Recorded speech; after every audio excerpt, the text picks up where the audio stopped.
Hi అందరికీ ఈ vlog వచ్చేసి మా సండే లంచ్ ఏం చేసాము అనేసి.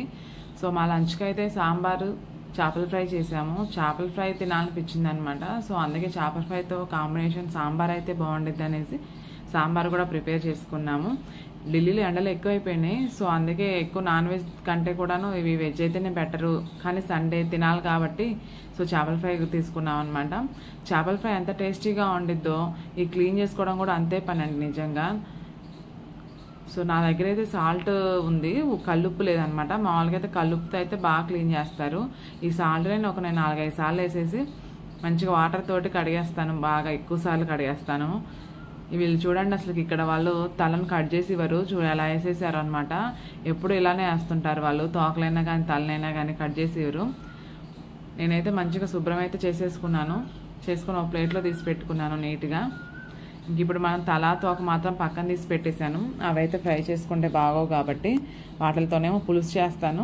ఇవి వచ్చేసి ఇప్పుడు మధ్యాహ్నం లంచ్లోకి మాత్రము ఫ్రై చేస్తాను. ముందుగా అయితే ఈ చేపల ఫ్రైలో 2 స్పూన్ల శనగపిండి వేసాను, 1 స్పూన్ సాల్ట్, పసుపు అయితే చెప్తుంటేనే మీకు ఎక్కువ పడిపోయింది, కొంచెం కారం ఎక్కువ ఉంటేనే బాగుంటుంది స్పైసీ కాబట్టి 1 స్పూన్ కార్న్ఫ్లోర్, 1/2 స్పూన్ ధనియాల పొడి,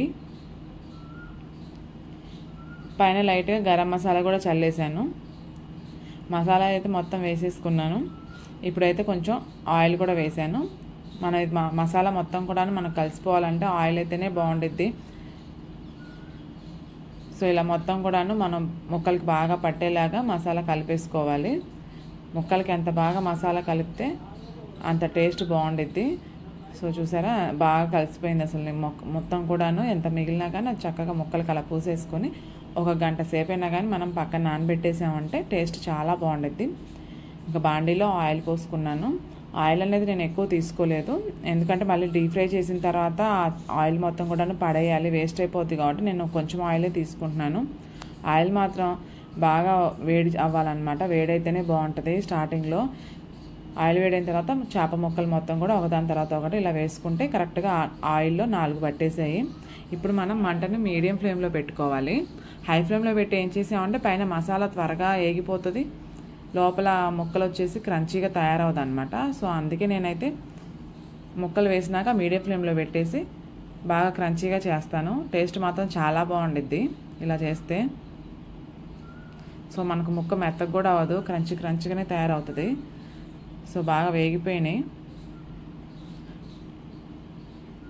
సో చూసారా ఎంత బాగుందో కదా కలర్ఫుల్గా. పసుపు కూడా ఎక్కువ పడిపోయింది. సో చేపల ఫ్రై అయితే రెడీ అయిపోయింది.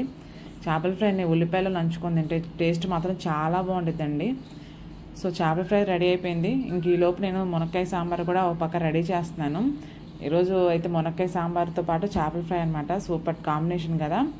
ఆల్మోస్ట్ సాంబార్ కూడా అయిపోయింది, పైన కొత్తిమీర చల్లేసుకోవడమే. ఇంకా టేస్ట్ మాత్రం నిజంగా చాలా బాగుంటుంది. మునక్కాయ సాంబార్ నాకు బాగా ఇష్టం, మునక్కాయలు ఎక్కువే వేసాను ఈరోజు.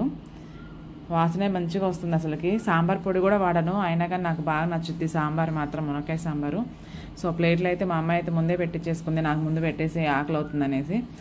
చక్కగా మునక్కాయ సాంబారు 2 చేపలు పెట్టుకుంది. మేము మధ్యాహ్నం అయితే తినేసి పడుకున్నాము. ఈవినింగ్ మా వారు కేక్ తీసుకొచ్చారు. నా 1K సబ్స్క్రైబర్స్ కంప్లీట్ అయిపోయినాయి. సో చాలా హ్యాపీగా ఉందన్నమాట. మా పిల్లల పేరు ఖుషి, సాక్షి, వాళ్ళ పేరు మీదే నేను ఛానల్ ఓపెన్ చేశాను. సో వాళ్ళతోనే కట్ చేసి ఇచ్చాను అందుకే. సో వాళ్ళైతే చాలా హ్యాపీగా ఎంజాయ్ చేస్తూ తింటున్నారు. సో మీరు ఇలానే ఎంకరేజ్ చేస్తూ ఉండండి, నాకైతే చాలా హ్యాపీగా ఉందన్నమాట. నాకు అనుకున్న దానికంటే త్వరగా 1K సబ్స్క్రైబ్ అయిపోయారు. మా వారు చూడండి చక్కగా ఎంజాయ్ చేస్తున్నారు. మీకు ఈ వీడియో నచ్చితే ప్లీజ్ సబ్స్క్రైబ్.